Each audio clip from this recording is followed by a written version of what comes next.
Hello, everybody. Welcome back to another episode of the Human First Podcast, the official podcast of Roadmap Writers. I'm Gabriel Tice. I'm GT Cruz. And I'm Nicole Betts. We're in store for a great episode. We have a supremely cool guest lined up, Tawnya Bhattacharya, with her writing partner, Ali Levanthol.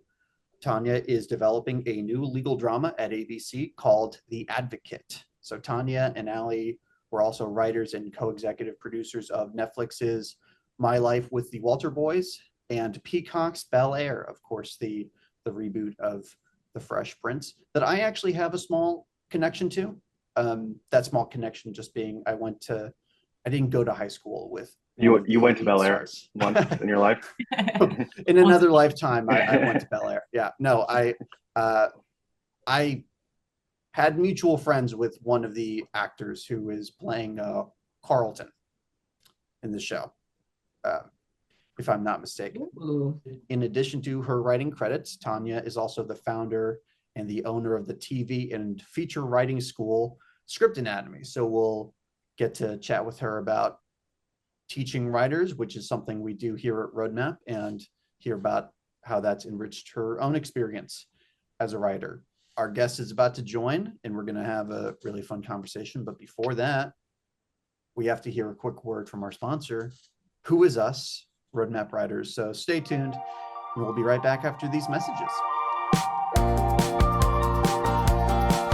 Hi, folks. Welcome to another round of 3 Questions with Roadmap Execs. Today, we're talking to Andrew Kersey of Kersey Management. His clients have sold pilots to or been staffed on series for ABC, Fox, NBC, Disney, CW, Nickelodeon, and more.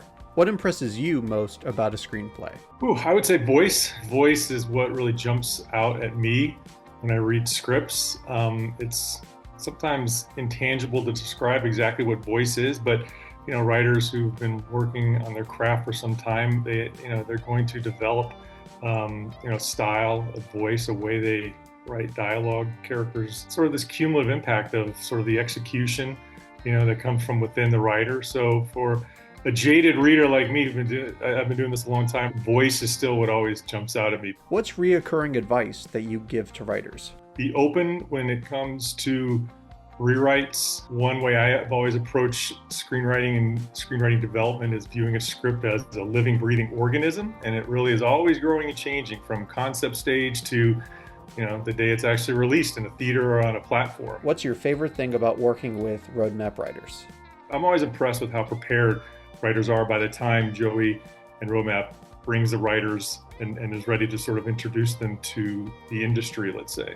That's something that I've always been impressed with, even from day one. So for someone like me, really appreciate the level of preparation that goes in on behalf of Roadmap for the writers.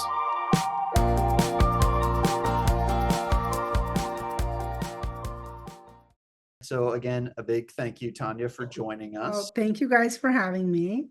You are a fun lot, and I'm excited to be here and chat with you about career and life and all of that. I'm Tawnya Bhattacharya. I'm a co-executive producer and writer who's been on over a dozen shows.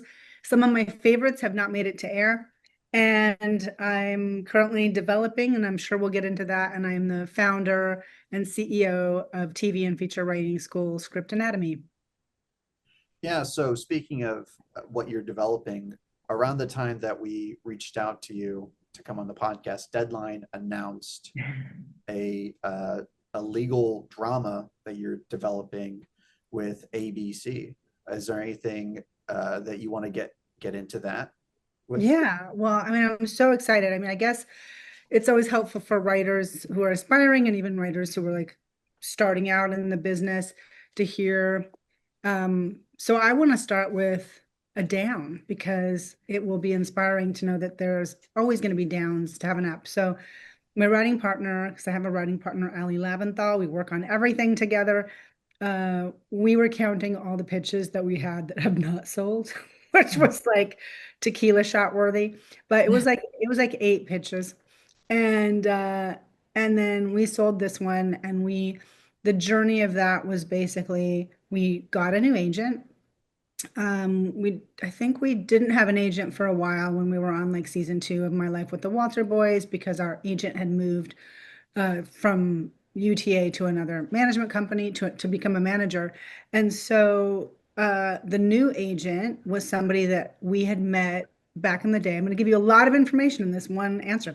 We met back in the day. And so when I said to our manager, like, do you think we should get an agent? Because the business, as we know, is been a little wonky since the strike and COVID and God knows what else. But he said, yeah, I think that's a good idea now, just the climate we're in. And he said, I can put a list together and we can go meet people. And I said, no, we met with Matt Snow at Paradigm before we chose you. It was between the two of you and really like him. I think he's amazing. So if he's still interested, would like to go with him. So he called him and Matt was still interested. I have two Matts, Matt and Matt. The two Matts are our reps.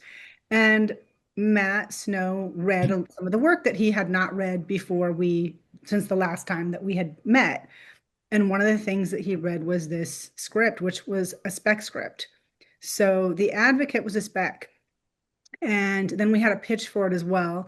And we went out to, I want to say like, it felt like a lot. I felt like it was maybe 13 pods or 11 pods. And a lot of them wanted to jump onto it. We ended up going with the Walk Up Company, which is Scott Morgan's the executive, but Elizabeth Berger and Isaac Aptaker, they're writers and creators, actually they are creators too, and they've sold to shows, and one very recently, I believe, to Hulu, but they ran This Is Us. And so they were just so great and exciting and they got it. And so then they went to their place that they have an overall deal, which is 20th, and 20th jumped on board and made a deal with us. And then they gave the script to ABC, and a few days later, I think it was before. I'm surprised I don't know the exact number because the pins and needles of waiting is like brutal. And then they bought it. They bought the script. And we've also have been pitching another show, which is a pitch, not a spec, that we just finished pitching last week. And I kind of alluded to you guys before we started that I have good news, but we sold that script as well, or not script, but pitch as well. And I can't say who to because one buyer has not responded, but we do have a buyer. So we're really excited to know what we're doing for the next, I don't know, handful of months. Thank you. That's Breaking awesome. news here. Yeah, it's On amazing. a roll. Yeah, on a roll. I mean, yeah. And is this a new project that you're selling? Is it also in the vein of being a legal drama, or can you? No, it's actually young adult, which is funny because we've worked on a lot of young adult shows, but Ali and I have never written a young adult show ever. We've never written till now, never even written a young adult pitch. And I was feeling like we were getting sort of stuck and pigeonholed in that. And I think part of that is like, they're two girls and they can do like soapy YA. And it's like, yes, we can, but that's not how I started my career. And I have, a lot of people don't like the word genre agnostic, but I think we are to a degree. We're not going to write sci-fi or horror, but we have a wide range of things we like to do. And we want to do those. We all do as creators, right? We want to tell stories, and it's the kind of stories we want to tell, not just one kind. And so my new agent was like, I have a book for you guys. I know you're not really like excited right now to do YA because you're coming off of all these YA shows, but I think you'll like it. Just read it. Let me know what you think. And it was the sell for me so it's a book called The One That Got Away with Murder. And it's written by Trish Lundy, who she's got a second book coming out. I think she's an excellent author. She's a real page turner. And I apologize if you can hear the tree trimming that might be all of a sudden going on outside, but maybe you can't.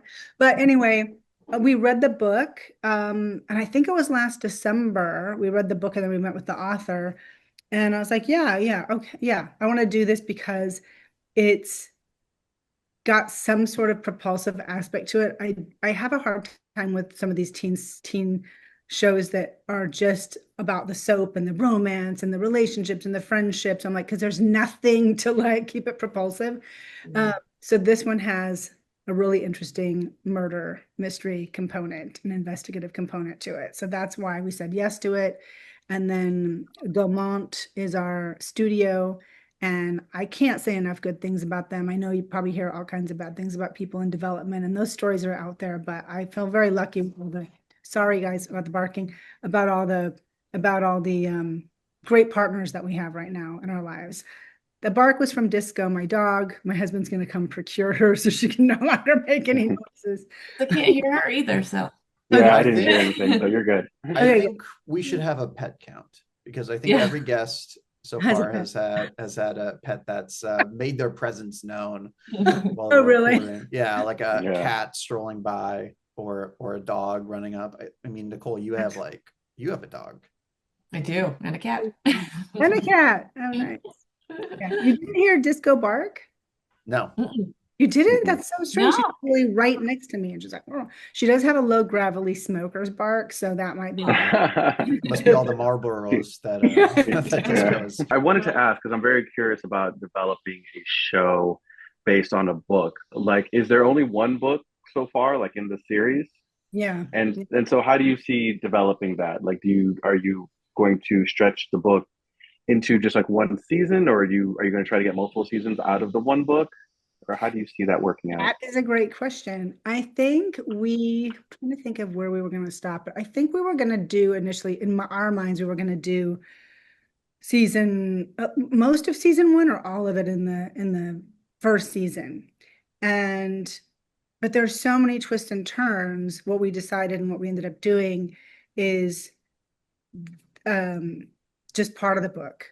So the book is going to last us for, I think it lasts us for 2 seasons, and then we move forward and move on and all that. And we've made some changes. So I think this is also what you're probably getting at, GT, is that like we've, subtracted some characters. We've made, character like we made changes on like the guilty parties in a really interesting way.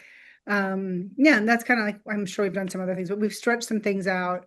I think initially, like what I think is funny, like our instinct was like, let's get her out of high school and into college as soon as possible because she's in a college town, and like let's do more adult, edgier stories. And they were like, no, let's keep her in high school. So, only upon having a season 4 would we be able to get her into college.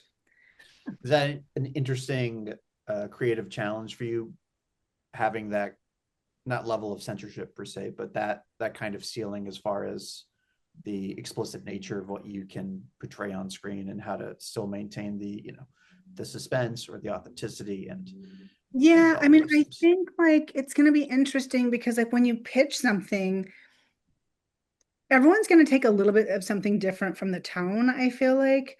But when you write it, then you're going to see it on the page. And I'm like, I'm going to push the envelope. Ali and I are going to push the envelope because we want it to be sexy and we want it to be, there is some dark elements to this because there's a serial killer element to this book and this show. And so we're going to want to push that agenda and make it feel as adult as we can. And I think that's just going to be like, well, are we going to get permission to do that from our partners? While also still bringing out the romance of it even more, So, because that audience is really fans of the romance of shows, right? The love aspect. So, yeah, I mean, hopefully we'll be able to do everything. I think the thing that makes me pleased is that I love our partners.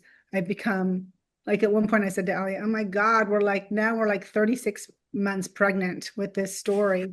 We've got to deliver a real baby. Like, that's what you feel when you're like trying to sell something and you're waiting. Every time, pitching wise, the journey of pitching for me is like when we start something new to pitch, I'm really excited because I have potential, like something could happen. I believe everything you do is the next thing that something could happen to. And a lot of times nothing happens to it, but you still have to remain hopeful.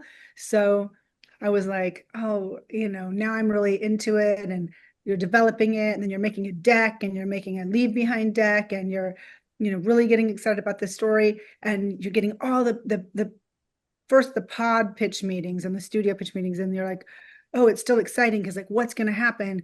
And then the second they set the buyer meetings, which then there were like 4 places that we went to. The second those start happening, a depression sets in because the chances are actually very slim. People are pitching and pitching and pitching all the time. I have pitched numerous times and felt like this is a no-brainer, this is going to sell, and it didn't, right? So the depression sets in and the anxiety sets in and the doubt sets in, and then you try to keep your spirits up. And I have my own little way of doing that, but that doesn't mean I don't dip into misery. Well, yeah. Well, Uh, speaking of, like, so remaining hopeful, trying not to let the misery devour you. I know people are probably listening to this right now going, she's so successful. She's selling all this stuff. Blah, blah. Can you take us back to the beginning, starting out, how you met your partner? Like, Oh yeah, yeah. how'd that Well, all go? to land on that, Nicole, like there's a lot of, I guess you could say, failure is the very negative way of looking at it, but there is a lot of like no's. There's a lot of rejection on the journey. It gets easier, but it doesn't in moments. But like I think it gets easier in that you're like you let yourself feel it and then you move on. And it's important to have a lot of irons in the fire so that you always have hope. I feel like you always have something that could become something. But I started out, Ali and I met, my writing partner and I met when I was teaching features for another entity in 2005. And she was a writer in the first class I ever taught. And we became friends and we talked about working on something. She was, she brought an apple every day. No, she was a great student. She was talented. That was obvious. She wanted to write something a little darker. I like darker things. Even our medical cases skew dark, and we probably have to, our medical legal cases, because it's a legal show that has a lot to do with the medical law. And everything has a little bit of a darkness to it, which I prefer, but I'm not sure if we're going to be able to, do that with where we're going. But we met, she was in my class for two plus like 2 years, 22 months. And then we talked about writing something. We were too busy. I introduced her to a producer I was working on features with. They were a team at the time. I said, hey, I just went to her house to like she was doing a reading of one of her features. I think you guys would really like this script. And they did. And they started working with her. And then I moved to India for 2 years. And I was like, that's a whole nother thing. But I came back to, we were, we'd always meet for lunch and hang out and talk and whatever, talk story. And then I went back to LA, had a very long lunch with Ali. And on the way out in the parking lot, she said, oh, have you spoken to Amy? Amy was one of the producers we were working in. That producing team broke up and we both went with the Amy, the female. And I said, no. Oh, why? Did she say something? I haven't finished my script. And she said, no, but I was thinking, and I knew what Ali was going to say. I just psychically knew. And I said, yeah, let's do it before she could say anything else. And she's like, what really? I said, do you want to work on the projects together? And she was like, yeah. And I'm like, I think that's a great idea. And so we started working out in features together over, no, not Zoom. This is the older times. It was Skype. And it would be like, I don't know, if it were 10 o'clock at night there, it would be, or here, or in India, it would be 10 in the morning here or something like that. And so we did our first feature together and it went really well. And by then I moved back to the States, not yet LA again. I was on the East Coast for a minute. And we were talking, and I said, oh, I had done the Fox program. So I had written my first pilot and gotten into the Fox program. And so I came back to the States to do that program in 2009, 10. And, that program's evolved so much, like everything good does, right? And then we were having, I don't know what we were doing. Oh no, we were on the phone and I said, I got to get into another one of these programs. I can't, went back to Connecticut is where I was. And I was like, we got to do another one of these programs. Um, and she's like, I need to apply too. I said, well, I'm going to do a Nurse Jackie. Do you want to do it with me? And she was like, yeah. And I'm like, okay, but like then we're going to be partners. Like if we get into a program, we're a team. And she's like, yeah, I'm good with that. We're good. And we got into Writers on the Verge. And then that kind of launched everything. I'm a big fan of like applying to these types of things. And we got into that program, got our first agent, got our first manager, got our first job. And then that was kind of the rest is history. And then you have all the bumps and, all the highs and lows and the roller coaster ride all the way through. And it never ends. Like it never ends for no matter what level somebody is. There are the, yeah, the Yeah. lows. No, that's Walk cool. us Great. through a lot of those credits after you got into your program, after you know really hit the ground running with your writing partner. You know, there are a lot of really popular TV credits there on your resume. So walk us through what that looked like as a burgeoning writer with a writing partner. Being in these writing rooms, being an executive producer, all of that. So our first job we ever got was on Fairly Legal on USA. We came onto a season 2 of the show with everybody was brand new on that, including the showrunner. And it was a really good experience. We didn't realize how good we had it because we had nothing to compare it to, but we had the nicest boss on the planet, and his name's Peter Acco. And then we bounced around agency wise for various reasons, but we left our first agency, which I'll just say was CAA, and went to ICM. And then we got our second job at ICM. And that was like the client list. And, it's still like we're kind of getting these jobs. We're happy to have a job, right? You're happy to just get work.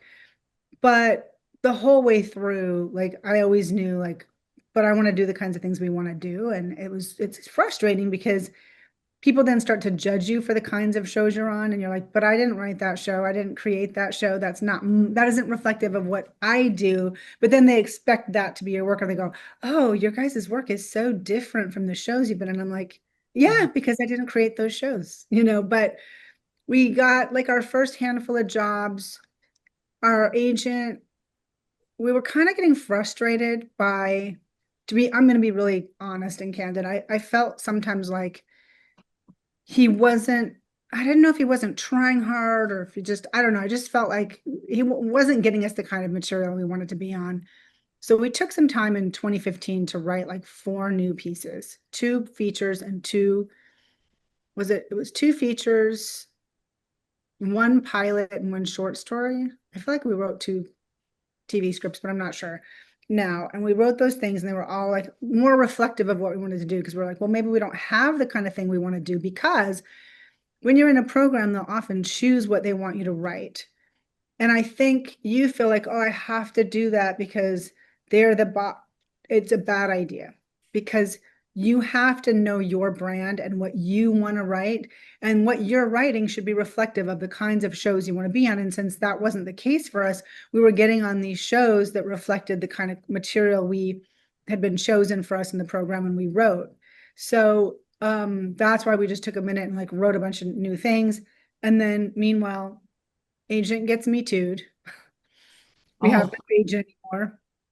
And then we go out and we meet all these people. And that's when I met the 2 Matts at different respective agencies and 3 other agents. And we went with Matt Moldavsky, who's currently now our manager. And he was very instrumental at UTA in just getting us closer to what we want to do. And at least also, like, often we would have like 2 jobs. We would have like a job on a show and then a mini room at some point, like in 1 year.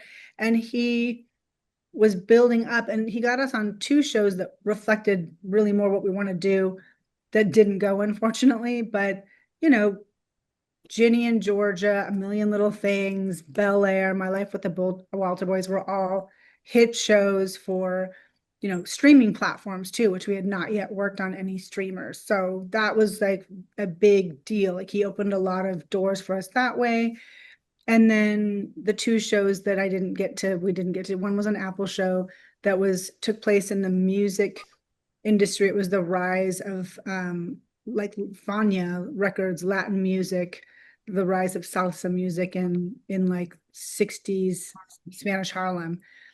And that was a really cool show. And then we wrote, and I can't believe it didn't go. It's such a bummer. It was so good. And then the other show was Twin Territories, which was a Western, and it was very edgy, extremely cinematic. It was one of the best scripts I've read and have gotten to be a part of show-wise. And it got axed in the Amazon calling post-strike. So, and it was heartbreaking because it was the one time I was like, we're definitely coming back to this show. It's so good. They have 3 scripts and an outline. It's amazing. We get nothing but like praise and compliments. And then nothing after the start. Oh, you're gonna start after Cross, and then it just didn't happen. And then we got the call that it wasn't coming back on like a Thursday, and it was like, ugh. And then on a Friday, the next day, within less than 24 hours, we got on a Zoom. We were asked to get onto a Zoom, and we heard that Walter Boy season 2 was coming back. So we went on to that for that's the last thing I've been on. Can I tell you something funny? Yeah. Matt Baldowski is my old agent. No way. Yeah. At UTA? Yeah. Yeah. Oh, I mean, Nicole, don't you apparently have we did. another connection? Or did we mention that? Oh, yes. My friend Grace was the script coordinator on Oh, the in Walter Boys. yes. Yeah.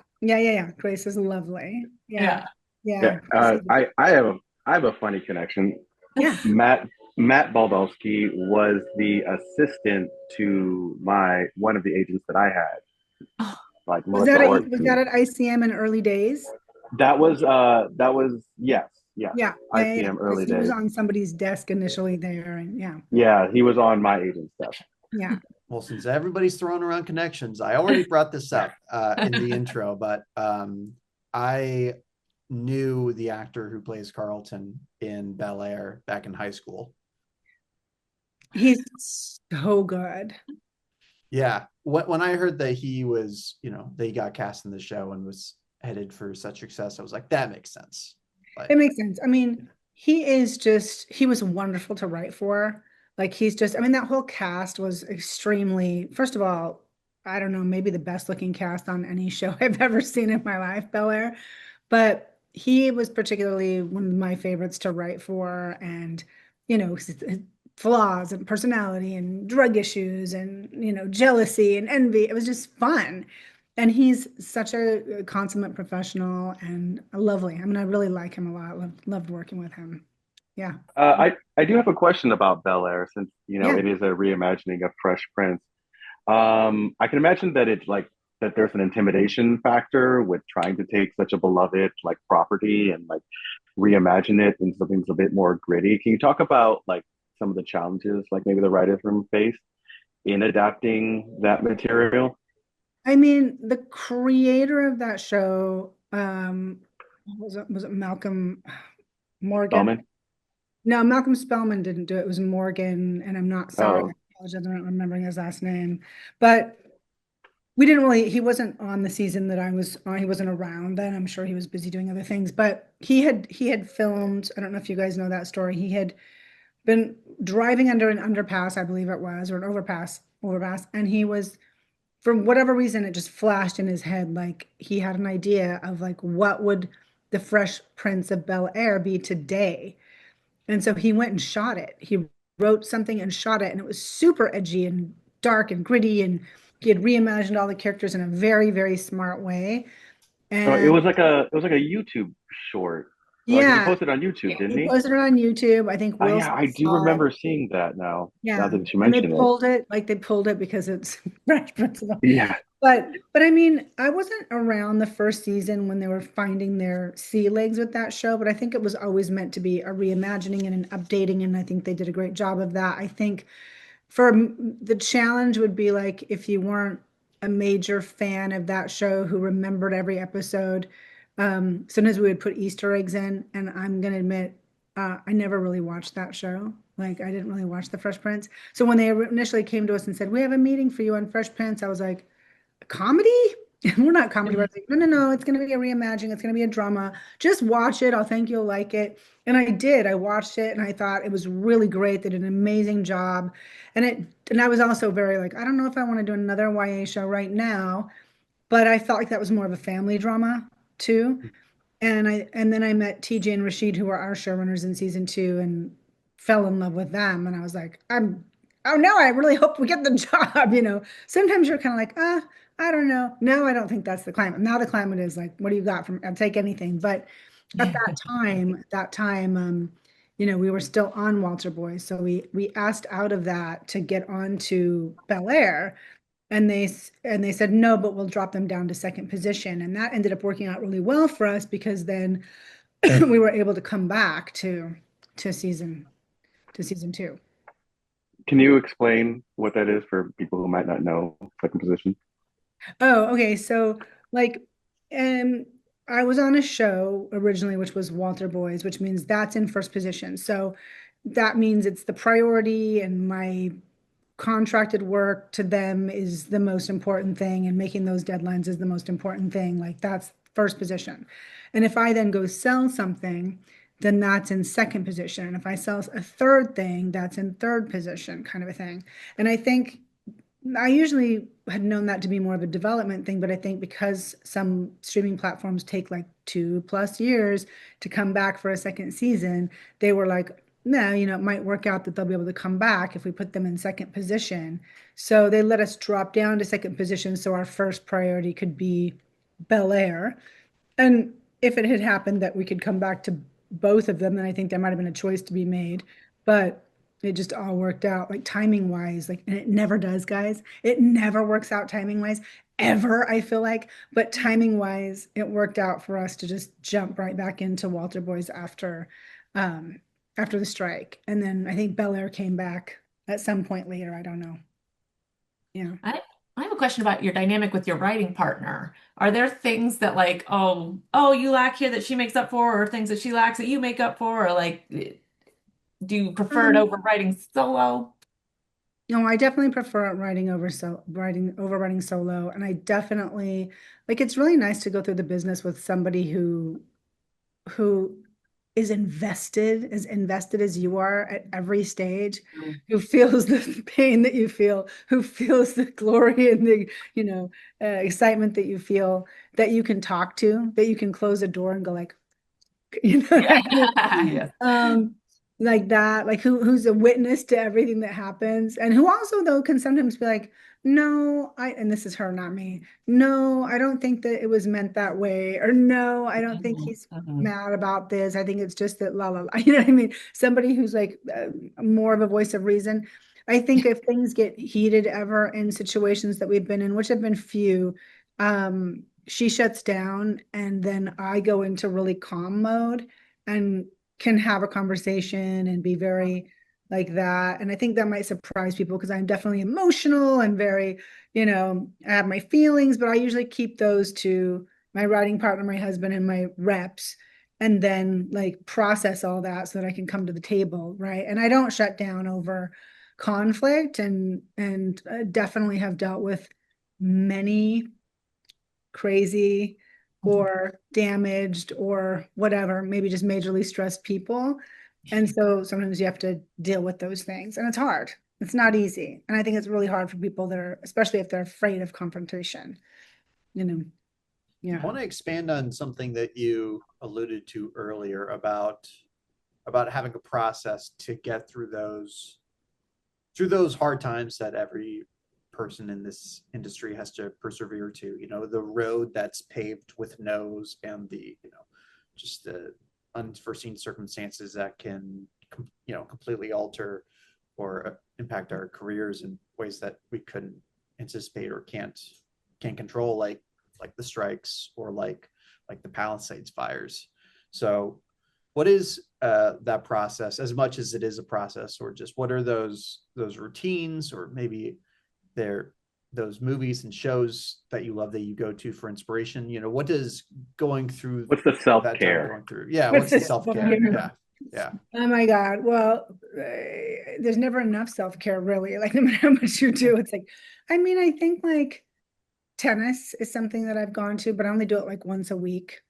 But tennis, walking the dog, definitely enjoying like watching content, yoga and stretching are all helpful things. I think I think we forget because we're like in our room and we have to be by ourselves to write a lot. Like Ali and I don't write together in a room. That's not how our process is. But you're by yourself, so it's important to like still have engage with community and do things and travel if you can.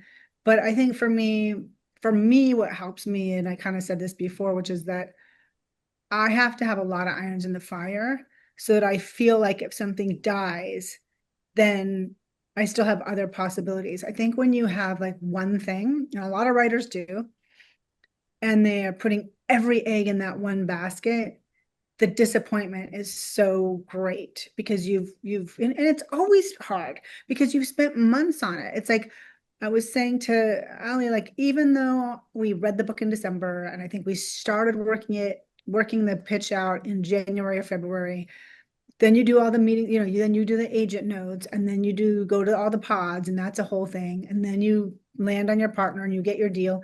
And then you are doing notes with them and developing that. And then you're picking a pitch deck and the images and all that. And it takes so much time. And then you're finally at buyers and you're like, okay, now it's like it was December of last year to pitching. What month are we in? October. I think we were pitching maybe end of September and early October. And then you're just like, oh my God, like to carry this project in your heart for so long. Yeah, I wasn't working on it every day because I'm juggling other things, but it's going to be painful. And imagine if you only have the one thing and that doesn't go, like the defeat and picking yourself back up off the ground makes it more difficult. So I think for me, one of the biggest things is I have multiple irons in the fire and I'm always thinking like, what's next? What's next? To the point where, sometimes it's like, because you can only juggle so much at once. We're two people. It's easier for us to juggle more things. But like right now, at the start of this year, we had a pilot we wrote that we're trying to get an actress attached to. We had The Advocate. We had the pitch for the one that got away with murder. And we had a feature that we did a big rewrite on that then the director who we did the rewrite on was like, you know what, this isn't really for me. But I will say he made the script better. He made it a lot better. And now we're having these meetings about that to do something else, but like they have to read that script to be like happy about it. And I think he elevated it massively. So, you see the light at the end of that tunnel. And I think we had one other pitch that we've done a pitch on that needs some work. So like that's 5 projects that we've been, when you waiting for notes on one thing, you go to the next, you juggle that in whatever way you can. And for me, that's what keeps me sane is having a lot of irons in the fire. So what you're advocating for is script polyamory. Tie down to just yes, one project. Gabriel, that's it. Be a cheater, be unfaithful to your work. But only consensually. Yeah, consensual. How do you balance all of that, especially with running a business? Like where do you find that time? I know. I don't think I would say most people are like, I'm not a typical normal person, which is probably true. But I used to teach too. You remember when I first started Script Anatomy, it was just me. I taught 1 class, and then the next year I taught 2, and then the next year, I don't know how many I taught, but I realized I taught 4, and then I had to bring Ali on. And then after that, I brought another person on, and we had 11 classes. And at our height, we've had like 120 classes a year. Oh. And about, I want to say 4 or 5 years ago, probably 5 years ago, I had been for many years trying to stop teach because I'm like, I can't teach and develop projects and be on a show and help run the business. There was a time, and this was a long time ago, when I did everything, like all the publicity, all the marketing, everything, getting the teachers on. And then I had one person, and then that has grown. So I have a team, thank God. I mean, just like I know you guys have a whole team there, probably much bigger than we have. And so I have a team who helps me with everything, but at the same time, I have to make final decisions. I have to weigh in on everything. Are there times when I complain about that? A little bit, because it's just like it often comes at a time when I'm like, I've got 45 things to do, rather than like, what about the day I have nothing and everyone's leaving me alone? No notes, no problems. So I have a team, and then I tried not to teach for about 5 years, or a few years before. It took a really long time, and then I have not really taught in the last 5 years. I think I might have taught once at the beginning of COVID. I feel like I did co-teach with Ali, maybe a feature class, but that's one thing I took off of my plate so that I could do that. And then with the juggling of projects, I always know like what in my head is my priority. And then I do quarterly goals. I'm very big on that. I have these are my quarterly goals. And this year we're in the last quarter, which I don't know what's going to happen, but every quarter I've gotten everything done except for one thing, which then kind of fell into this last quarter, but I finished a draft of that. but yeah, we juggle. And sometimes because we're a team and because we trust each other and we've worked together so long, and I know you'd kind of ask this, Nicole, like, do you have strengths and weaknesses? It definitely is more on the personality side, probably. I feel like people will expect something from me and something different from her, but we can both do everything. I think there's more, like, I'm more comfortable with action. I probably write a little more humor, but she's written some of the funniest lines, or I write a little more dark and edgy, but she has a scene that I'll never forget early on in a spec script that we wrote. It was a Mad Men, sample or whatever, that, like, I was like, ooh, Ali, what? Oh my God, that was like dark and edgy and sexy. What? Okay. Like, I feel like the reason why our partnership works is because we both have a tremendous amount of respect for each other and believe that the other one is more talented than the other one. We always think that. I always read her stuff and go like, oh, she's so good. I couldn't do that. And she says the same thing. And I think that our skills and our sensibilities match so much that nobody can tell who did what, even though I skew into the Sopranos, Breaking Bad, The Wire territory, and she skews into the, Grey's Anatomy and Parenthood and whatever. But like we both like 6 Feet Under, and we both like Mad Men, and I've watched Grey's, and I think Grey's is great, but like I'd probably rather watch something a little bit with more, teeth and crime. I don't know, more dead bodies. So yeah, it's a good match that way. And hopefully I know I came back to another question, so hopefully I answered the one you initially asked. I would like to ask, because we brought up the script anatomy, so I would like to hear what perspective teaching screenwriting has given you over the years, perspective on the craft or perspective on the industry, because it sounds like you've taught students through a lot of waves of changes. Yeah. I mean, I think the biggest takeaways are becoming like teaching writing, especially if you do the methodology and the system that we teach. I don't know if any of you have taken class, but I created basically a process for writers, because when I was learning how to write, you just went to these inspirational classes where people were inspiring you and they were saying how it worked, and it was all really smart and made completely sense, but then you would go home amped up and excited, and you would be facing a blank page with nothing to do, not knowing how to apply it. And so my whole thing was give people a hands-on, applicable, give them an actionable process through lectures that correspond with tool work, so that they're developing each week based on these tool sheets what they need to be asking themselves of their story and their characters and the structure, and then give them feedback, right, every week.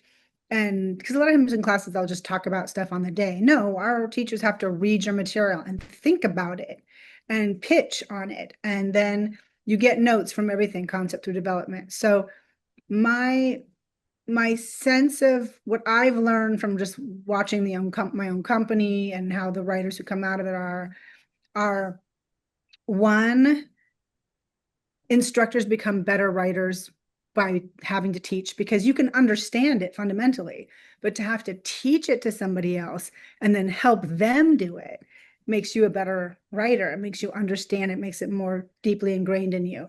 So that's been really a joy to watch. And our instructors say that, because not all of our instructors are homegrown. Some of them are not. And so to hear them say like, oh my God, this is like helped my own writing, or this system is amazing, is a compliment. And then the biggest takeaway for me is, and it is very rewarding to watch other writers succeed, whether it's just having a breakthrough or breaking in, which we have many success stories, is that I can tell what I don't teach anymore. So, but I could always tell for a long time who was probably gonna make it and who had the biggest chance of making it.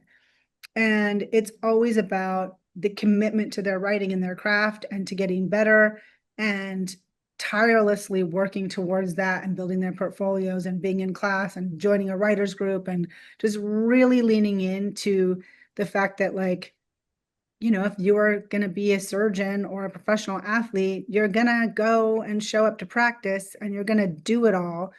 And you're not just going to be like, well, I have fingers and I can type and I've got a computer, so that means I'm a writer. It doesn't. It just fucking doesn't. And it's a craft and there's a way to learn and get better at it. So whatever level you're at, good can become great, great can become amazing, amazing can become brilliant, brilliant can become whatever. So it's really that, and it's being prolific and just committing to it. And they've all, I've seen it. I've seen it in so many writers where they get frustrated because nothing's happening, but then they have their circle of people that they've gone through classes with, and then they started a writers group with some of those people, and then some of them start to succeed. And it's always little. It's like, second rounder in Austin, or it's like Bobo the Clown screenwriting contest. It's like, it doesn't matter what it is.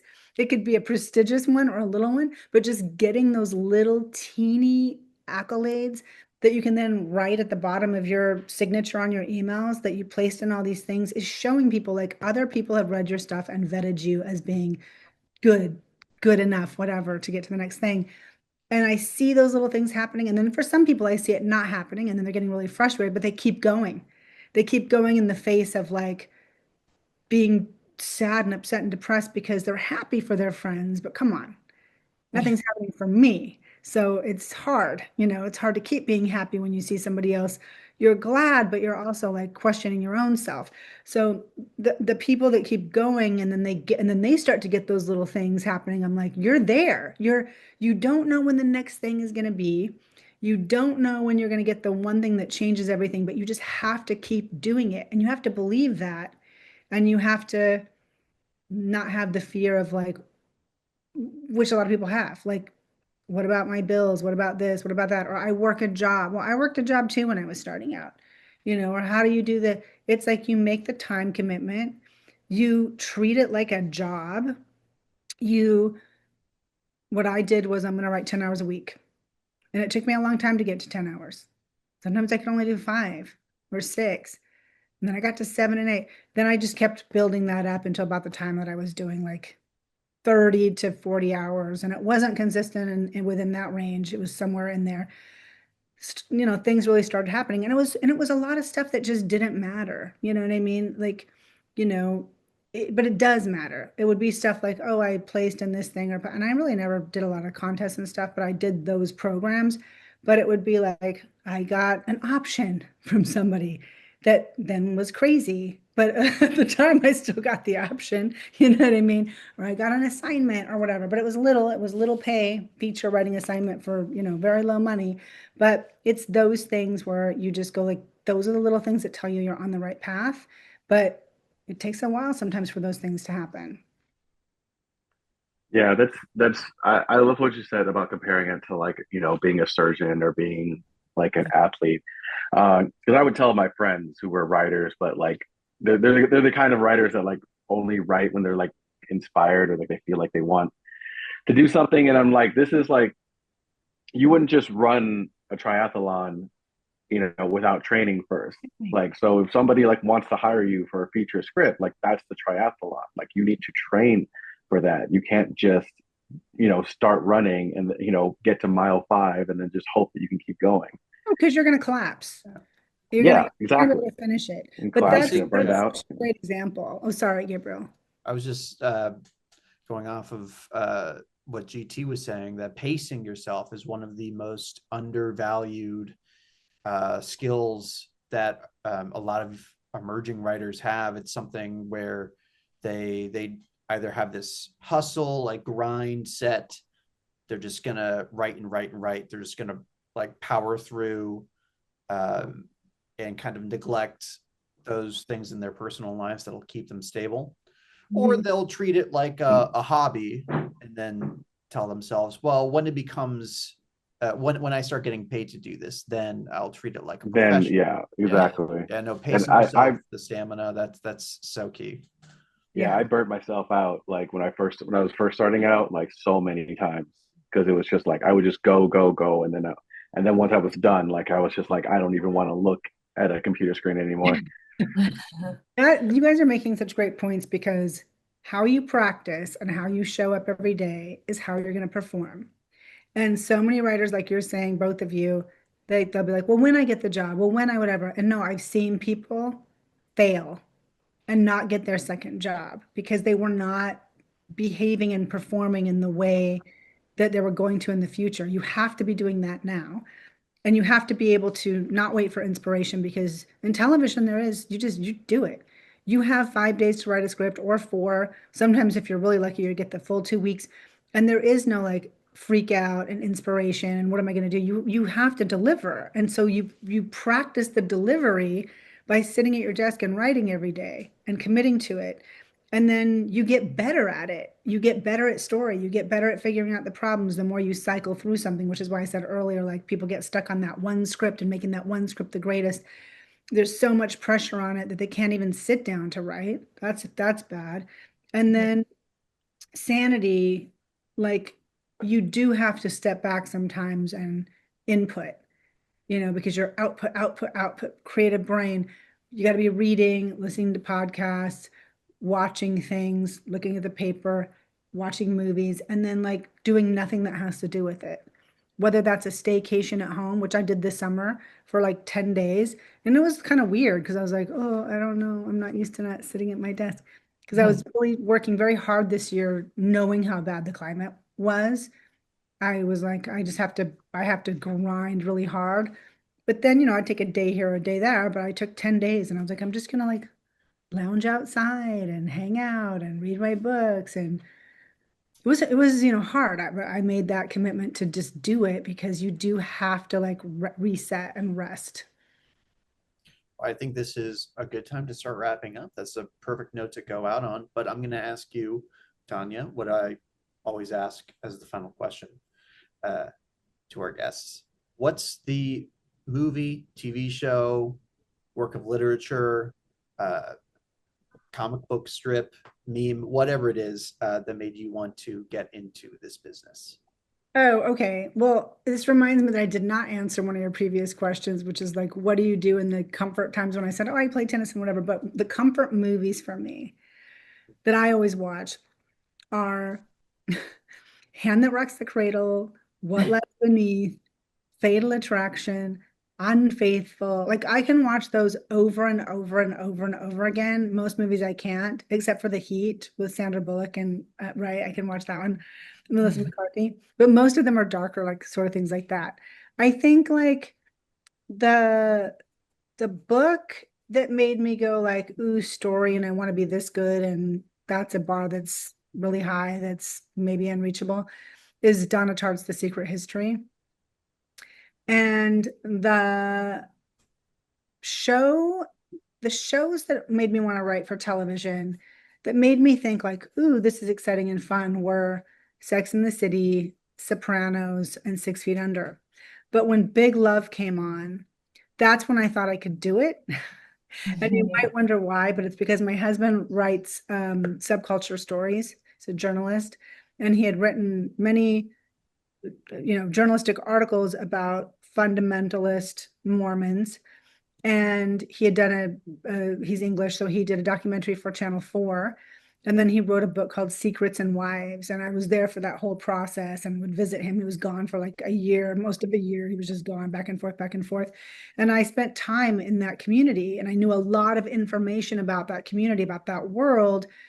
And that's when I was like, and then I saw that show and I was like, oh, I could have been on that show, because I'm very familiar with it and I feel comfortable in that world. And that really is just about like how much research you do and whatever. But being on Sopranos or being a person who created Sopranos felt like that was really foreign to me, because I didn't grow up in the same kind of, David Chase childhood, but with that exposure to that world. But Thank that God. was, I don't know, maybe maybe I would have been more successful early on, got the heavies to push through for me. I think that I know we're trying to wrap it up, but that actually raises a really valid point that like I wish during my doing this whole TV writing thing, I wish I would have gone out and lived more and experienced more, as opposed to have just been so laser focused on this.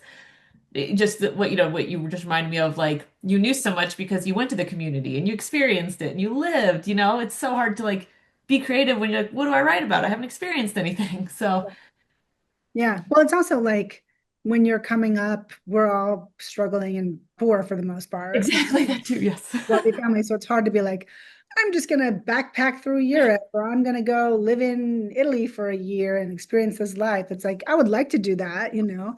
Yeah. Now I'm busy, but at the time when it would have been good, I didn't have 2 nickels. I was fishing nickels and quarters out of my sofa so I could do my laundry. Yeah. Yeah, And I know, and again, I know that we're trying to wrap up, but I really have to ask, like, why, what made you go to India for 2 years? my husband got a job there. Oh, okay. So So, more researching like various communities. what was that? Sorry. He was researching like Oh communities no, out there in he India. had a job like to launch magazines, a couple of magazines there. So he was there doing that, and I came along for the ride. And then I was like, oh my God, this is like being in a parallel universe. It was because you are on the opposite side of the planet, but it is culturally so different. But Hmm. it was an interesting journey. My deal with him was that I needed to be able to come back. So I kind of spent 3 months there, 3 months here, 3 months there, 3 months here for the most part, because I just it's a culture shock, but it was still a good experience. But I was also that was a very one of the things that came out of that too was and I want to say this just because my niece is going through this now, and I feel like maybe women will respond to this more than men. I don't know, but I'll say this, but like my niece is going through a breakup, and she's only 24 years old, and she's like, I had everything. I had a house, I had, a job, I had the boyfriend, I had it all. And I was like, yeah, but you didn't really. And she's like, I know, because it wasn't, none of it was mine, right? The house was her boyfriend's and the whatever. And when I was in India, I had the same feeling. I mean, we were married, but I was like, I got to get my shit going. Otherwise, I'm going to be bouncing around the planet. And I do not want to be doing that. I want to be like sticking in one spot. So I think it's just like, yes, within reason, you want to like travel and experience life and do things, but you're also like trying to build your thing. And for anybody, male or female, like building something takes a lot of time and energy and effort and brain power that sometimes we feel like we don't even have. And so we have to reset, but it's, it's a journey. And even though I'm where I'm at today, I'm not where I want to be. And there were a lot of years of not even being here. You know what I mean? So it's like, it's constant stepping stones. And the ladder is longer than you think sometimes, or there's more rungs than you think. But I mean, I'm having a nice moment right now that I also felt like I should have been having 7 years ago or 8 years ago. You know what I mean? But it's happens when it happens. And so you just have to like sort of roll with the fact that you have your path and somebody else has theirs. I love that. Yeah. Yeah. Well, okay, now that's actually the perfect note to Yeah. Tawnya, are you on socials? Is there a place where our audience can follow you or get I'm updates on on what's going on with you? everything. You're on everything? Okay, Yeah. cool. Plug everything. I think it's like at T Bhattacharya, which is Bhattacharya is my Twitter. I think Tawnya_Benavides_Bhattacharya is where I'm at on Instagram. But I think if you find, Tawnya Bhattacharya, you'll be able to find that easily, I think. So yeah, please come say hello. And I sometimes will answer questions too on social media, well, for writers and sometimes actors. I was going to say Mhm. actors, but yeah, sometimes actors Mhm. who want to write. So happy to like connect with people there for sure. Do you have separate socials for Script Anatomy?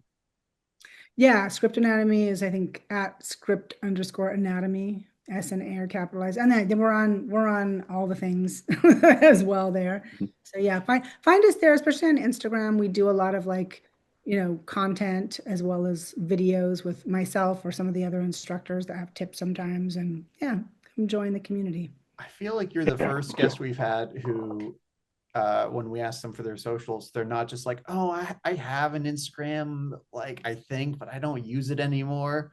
Like, Yeah. give us stuff to plug. Yeah. We Yeah. have a website, scriptanatomy.com. Yeah. Yeah. Right. But I mean, Yeah. I will So say too, like, even if people are not interested in taking classes, like if you do sign up for our newsletter, we have a lot of like free content and information. And it's me a lot in the Tuesday newsletters. I talk a lot about can't very candidly about what's going on with me and my career and emotionally, even like where I'm at, what I'm freaking out about this or whatever. Like I'll talk about that, or I'll explain the process of something. And then there's a lot of tips on this Friday and Sunday ones. So there's a lot of free content there, I would say, for people if they're interested. Yeah. So go to Script Anatomy, learn how to create your script, and then bring that to roadmap writers, and we'll teach you how to market that script. Exactly. I think that is a great idea because you guys give people so many opportunities to meet industry people or pitch your material and try to break in. And that's really great. I love that. Thank you so much, Tawnya. That's been another one, to quote GT, quoting DJ Khaled. Another one. You do it much better than me. All right. Yeah. Signing off. Thank you so much.